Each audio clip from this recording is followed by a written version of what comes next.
Good morning students. सामाजिक विज्ञान की कक्षा में आप सभी का स्वागत है। आज हम अध्ययन कर रहे हैं हमारा जो अध्याय 4 कृषि स्टार्ट किया था, उसमें हमने यहाँ तक हमने कर लिया था। आज हम स्टार्ट करेंगे बागवानी फसलें। सन 2016 में भारत का विश्व में फलों और सब्जियों के उत्पादन में चीन के बाद दूसरा स्थान था। भारत उष्ण और शीतोष्ण कटिबंधीय दोनों ही प्रकार के फलों का उत्पादक है।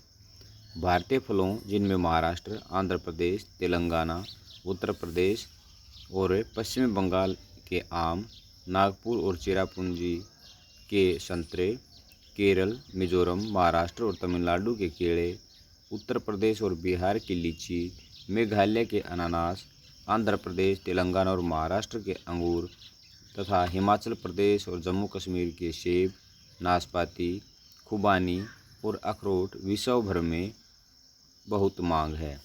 तो इसके अंदर जो क्वेश्चन भी बहुत सारे ज़्यादा बनते हैं कि आम हैं वो किस क्षेत्र के प्रसिद्ध हैं, तो यहाँ पर हम लिखेंगे महाराष्ट्र, आंध्र प्रदेश, तेलंगाना, उत्तर प्रदेश, पश्चिम बंगाल की क्या हैं, आम मशहूर हैं। नागपुर, चेरापूंजी के संतरे मशहूर हैं। केरल, मिजोरम, महाराष्ट्र, तमिलनाडु के केले, उत्तर प्रदेश, बिहार की लीची, मेघालय के अनानास, आंध्र प्रदेश, तेलंगाना और महाराष्ट्र के अंगूर, हिमाचल प्रदेश और जम्मू कश्मीर की सेब, नाशपाती, खुबानी और अखरोट विश्व भर में बहुत विख्यात है या उनकी बहुत ज़्यादा मांग है। भारत का मटर, फूल गोभी, प्याज, बंद गोभी, टमाटर, बैंगन और आलू उत्पादन में प्रमुख स्थान हैं। जो मलबरी पेड़ की हरी पत्तियों पर अब आते हैं अखाद्य फसलें, जिनमें सबसे पहले है रबड़। रबड़ भूमध्य रेखीय अक्षेत्र की फसल है। तो कई बार क्वेश्चन पूछा जाता है स्टूडेंट से कि रबड़ किस क्षेत्र में प्रमुख रूप से फसल बोई जाती है या उगाई जाती है। तो रबड़ भूमध्य रेखीय क्षेत्र की फसल है, परंतु विशेष परिस्थितियों में उष्ण और उपोष्ण क्षेत्रों में भी उगाई जाती है। इसको 200 सेंटीमीटर से अधिक वर्षा और 25 डिग्री सेल्सियस से अधिक तापमान वाली नम और आर्द्र जलवायु की आवश्यकता होती है। तो अब इसके लिए वर्षा कितने की ज़रूरत होती है, 200 सेंटीमीटर से अधिक वर्षा और तापमान 25 डिग्री सेल्सियस से अधिक तापमान की आवश्यकता होती है। जलवायु कैसी होनी चाहिए, जलवायु नम और आर्द्र जलवायु की आवश्यकता होती है। रबड़ एक महत्वपूर्ण कच्चा माल है जो उद्योगों में प्रयुक्त होता है।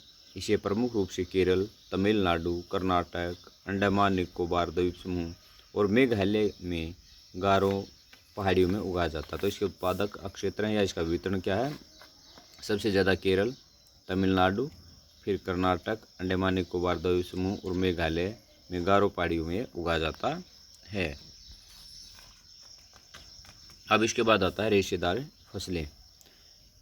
कपास, जूट, सन और प्राकृतिक रेशम भारत में उगाए जाने वाली 4 मुख्य रेशेदार फसलें हैं। कई बार पूछा जाता है कि कोई 2 रेशेदार फसलों के नाम बताओ। तो रेशेदार फसलें कौन सी हैं आपकी, कपास, जूट, सन, प्राकृतिक रेशम भारत में पाए जाने वाली 4 मुख्य रेशेदार फसलें हैं। इनमें से पहली तीन मिट्टी में फसल उगाने से प्राप्त होती हैं और चौथा रेशम के कीड़े के कोकून से प्राप्त होता है। जो कौन सी होती है, प्राकृतिक रेशम है, वो कहाँ से प्राप्त होती है, रेशम का कीड़े के कोकून से प्राप्त होता है। अब जो मलबरी पेड़ की हरी पत्तियों पर पलता है, रेशम का कीड़ा कौन से उस पर पलता है, मलबरी के पेड़ पर। रेशम उत्पादन के लिए रेशम के कीड़ों का पालन रेशम उत्पादन कहलाता है। अब आता है नेक्स्ट, हमारी जो फसल है वो है कपास की। भारत को कपास के पौधे का मूल स्थान माना जाता है क्योंकि कपास का उत्पादन यहीं से शुरू हुआ था। सूती कपड़ा उद्योग में कपास एक मुख्य कच्चा माल है। कपास उत्पादन में भारत का विश्व में चीन के बाद दूसरा स्थान है। 2016 के अनुसार ही कई बार पूछा जाता, 2016 के आंकड़ों के अनुसार है भारत का कपास के उत्पादन में कौन सा स्थान है, विश्व में कौन सा स्थान है, तो दूसरा स्थान है। पहला स्थान किसका है, चाइना का है। दक्कन पठार के शुष्कर भागों में काली मिट्टी कपास उत्पादन के लिए उपयुक्त मानी जाती है। तो कपास की खेती के लिए कौन सी मिट्टी उपयुक्त है, काली मिट्टी। इस फसल को उगाने के लिए उच्च तापमान, हल्की वर्षा या सिंचाई, 210 पाला रहित दिन, यानी 200, इसकी जो प्रक्रिया फसल के उत्पादन की 210 दिन की है, और खिली धूप की आवश्यकता होती है, यानी इसके लिए पाला बहुत ही हानिकारक होता है, और खिली हुई जो धूप होती है वो इसके लिए बहुत लाभदायक होती है। यह खरीफ की फसल है और इसे पककर तैयार होने में 6 से 8 महीने लगते हैं। महाराष्ट्र, गुजरात, मध्य प्रदेश, कर्नाटक, आंध्र प्रदेश, तेलंगाना, तमिलनाडु, पंजाब, हरियाणा और उत्तर प्रदेश कपास के मुख्य उत्पादक राज्य हैं। अब इसके बाद आता है नेक्स्ट फसल है आपकी जूट। जूट को सुनहरा रेशा कहा जाता है। कई बार पूछा जाता है किस फसल को सुनहरा रेशा कहा जाता है, तो आप क्या बताओगे कि जूट को सुनहरा रेशा कहा जाता है। जूट की फसल बाढ़ के मैदानों में जल निकास वाली उर्वरक मिट्टी में उगाई जाती है, जहां हर वर्ष बाढ़ से नई मिट्टी जमा होती रहती है। इसके बढ़ने के समय उच्च तापमान की आवश्यकता होती है। पश्चिम बंगाल, बिहार, असम और उड़ीसा तथा मेघालय जूट के मुख्य उत्पादक राज्य हैं। तो जूट का जो वितरण है, सबसे ज़्यादा जूट पश्चिम बंगाल में, बिहार, असम और उड़ीसा और मेघालय में। इसका प्रयोग बोरियां, चटाई, रस्सी, तंतु व धागे, गलीचे और दूसरी दस्तकारी की वस्तुएं बनाने में किया जाता है। इसकी उच्च लागत के कारण और कृत्रिम रेशों और पैकिंग सामग्री विशेषकर नायलॉन की कीमत कम होने के कारण बाजार में इसकी मांग कम हो रही है। इसके पश्चात चलते हैं हमें प्रौद्योगिकी और संस्थागत सुधार, यानी कृषि के अंदर जो वैज्ञानिक उपकरण हैं उनका प्रयोग और संस्थाओं के द्वारा जो सुधार किए जा रहे हैं उसके बारे में बताया जा रहा है। जैसा कि पहले बताया गया है कि भारत में कृषि हजारों वर्षों से की जा रही है, परंतु प्रौद्योगिकी और संस्थागत परिवर्तन के अभाव में लगातार भूमि संसाधन के प्रयोग से कृषि का विकास अवरुद्ध होता जाता है, यानी कम होता जाता है तथा इसकी गति मंद होती जाती है। सिंचाई के साधनों का विकास होने के उपरांत भी देश के एक बहुत बड़े भाग में अभी भी किसान खेती बाड़ी के लिए मानसून और भूमि की प्राकृतिक उर्वरता पर निर्भर हैं। बढ़ती हुई जनसंख्या के लिए यह एक महत्वपूर्ण चुनौती है। 60% से भी अधिक लोगों को आजीविका प्रदान करने वाली कृषि के कुछ गंभीर तकनीकी एवं संस्थागत सुधार लाने की आवश्यकता है। स्वतंत्रता के पश्चात देश में संस्थागत सुधार करने के लिए जोतों की चकबंदी, सहकारिता और जमींदारी आदि समाप्त करने को प्राथमिकता दी गई। प्रथम पंचवर्षीय योजना में भूमि सुधार मुख्य लक्ष्य था। भूमि पर पुश्तैनी अधिकार के कारण यह टुकड़ों में बढ़ती जा रही थी, जिसकी चकबंदी करना अनिवार्य था। भूमि सुधार के कानून तो बने, परंतु इनके लागू करने में ढील की गई। 1960 और 1970 के दशकों में भारत सरकार ने कई प्रकार के कृषि सुधारों की शुरुआत की। पैकेज टेक्नोलॉजी पर आधारित हरित क्रांति और श्वेत क्रांति जैसी कृषि सुधार के लिए कुछ में रणनीतियाँ आरंभ की गई थी, परंतु इसके कारण विकास कुछ क्षेत्रों तक ही सीमित रहा। इसलिए 1980 या 1990 के दशकों में व्यापक भूमि विकास कार्यक्रम शुरू किया गया, तो संस्थागत और तकनीकी सुधारों पर आधारित था। इस दिशा में उठाए गए कुछ महत्वपूर्ण कदमों में सूखा, बाढ़, चक्रवात, आग तथा बीमारी के लिए फसल बीमा के प्रावधान और किसानों को कम दर पर ऋण सुविधाएं प्रदान करने के लिए ग्रामीण बैंकों, सहकारी समितियों और बैंकों की स्थापना सम्मिलित थे। किसानों के लाभ के लिए भारत सरकार ने किसान क्रेडिट कार्ड और व्यक्तिगत दुर्घटना बीमा योजना की शुरू की है। इसके अलावा आकाशवाणी और दूरदर्शन पर किसानों के लिए मौसम की जानकारी के बुलेटिन और कृषि कार्यक्रम प्रसारित किए जाते हैं। किसानों को बिचौलियों और दलालों के शोषण से बचाने के लिए न्यूनतम सहायता मूल्य और कुछ महत्वपूर्ण फसलों के लाभदायक खरीद मूल्यों की सरकार घोषणा करती है। कृषि का सकल घरेलू उत्पादन में घटता अंश गंभीर चिंता का विषय है, क्योंकि कृषि में किसी भी प्रकार की गिरावट और प्रगतिरोध अर्थव्यवस्था के अन्य क्षेत्रों में गिरावट लाएंगे, जो समाज के लिए व्यापक निहितार्थ हैं। कृषि के महत्व को समझते हुए भारत सरकार ने इसके आधुनिकीकरण के लिए भरसक प्रयास किए हैं। भारतीय कृषि में सुधार के लिए भारतीय कृषि अनुसंधान परिषद एवं कृषि विश्वविद्यालय की स्थापना, पशु चिकित्सालय सेवाएं और पशु प्रजनन केंद्र की स्थापना, बागवानी विकास, मौसम विज्ञान और मौसम पूर्वानुमान के क्षेत्र में अनुसंधान और विकास को वरीयता दी गई है। तालिका 4.1 से स्पष्ट होता है कि पिछले वर्षों में सकल घरेलू उत्पादन में वृद्धि हुई है। जो ये 4.1 तालिका है, ये क्या है?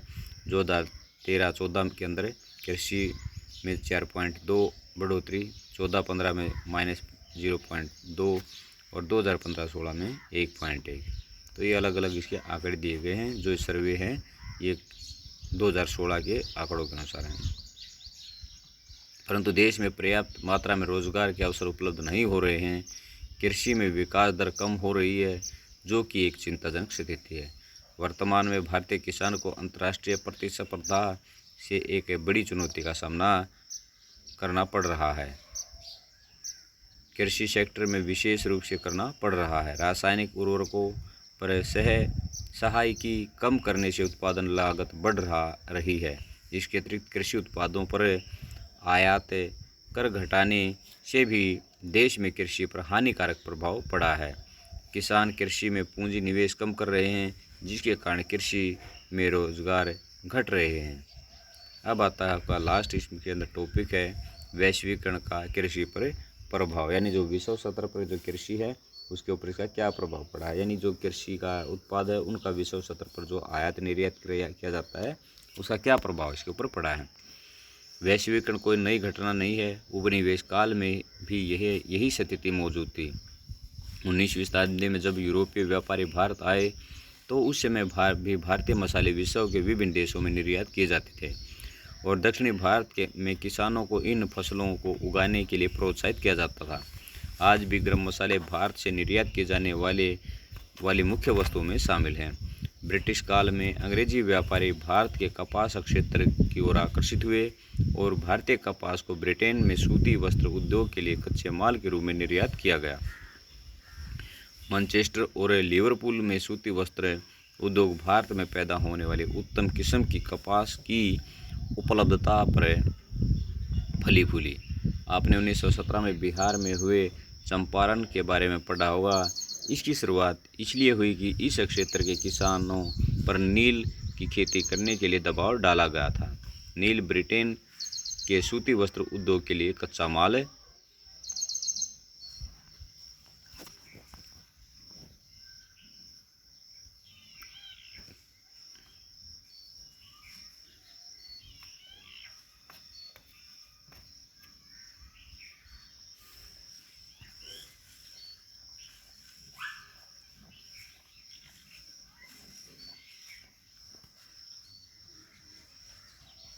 के लिए कच्चा माल था। ये किसान इसलिए भड़के क्योंकि उन्हें अपने उपभोग के लिए अनाज उगाने से मना किया गया था। 1990 के बाद वैश्वीकरण के तहत भारतीय किसानों को कई नई चुनौतियों का सामना करना पड़ रहा है। चावल, कपास, रबड़, चाय, कॉफ़ी, जूट और मसालों का मुख्य उत्पादन होने के बावजूद भारतीय कृषि विश्व में विकसित देशों से स्पर्धा करने में असमर्थ है, क्योंकि उन देशों में कृषि को अत्यधिक सहायकी दी जाती है। आज भारतीय कृषि दो राह पर है। भारतीय कृषि को सक्षम और लाभदायक बनाना है, जो सीमांत और छोटे किसानों की स्थिति सुधारने पर जोर देना होगा। हरित क्रांति ने लंबा चौड़ा फायदा किया, परंतु आज यह कई विवादों से घिरी है। यह आरोप किया जाता है कि हरित क्रांति के दौरान रसायनों के अत्यधिक प्रयोग, जल भ्रंतों के सूखने और जैव विविधता विलुप्त होने के कारण भूमि का निम्नीकरण हुआ है। आज जिन क्रांति संकेत शब्द हैं, जिनमें जेनेटिक इंजीनियरिंग सम्मिलित है, वास्तव में कार्बनिक कृषि का आज अधिक प्रचलन है, क्योंकि यह उर्वरकों तथा कीटनाशकों जैसे कारखानों में निर्मित रसायनों के बिना की जाती है। इसलिए पर्यावरण पर इसका नकारात्मक प्रभाव नहीं पड़ता। कुछ अर्थशास्त्रियों का यह मानना है कि बढ़ती जनसंख्या के कारण घटते आकार के जोतों पर यदि खाद्यान्नों की खेती की ही होती रही तो भारतीय किसान को भविष्य अंधकार में है। भारत में लगभग 83.3 करोड़ लोग लगभग 25 करोड़ हेक्टेयर भूमि पर निर्भर हैं। इस प्रकार एक व्यक्ति के हिस्से में औसतन आधा हेक्टेयर से भी कम कृषि भूमि आती है। भारतीय किसानों को शस्यावर्तन करना चाहिए और खाद्यान्नों के स्थान पर कीमती फसलें उगानी चाहिए। इससे आमदनी अधिक होगी और इसके साथ पर्यावरण निम्नीकरण में कमी आएगी। फलों, औषधियों, पौधों, बायोडीजल फसलों, फूलों और सब्जियों को उगाने के लिए चावल या गन्ने से बहुत कम सिंचाई की आवश्यकता होती है। भारत में जलवायु विविधता का विभिन्न प्रकार की कीमती फसलें उगाकर उपयोग किया जा सकता है। तो स्टूडेंट्स, आपका ये लेसन था, ये कंप्लीट होता है।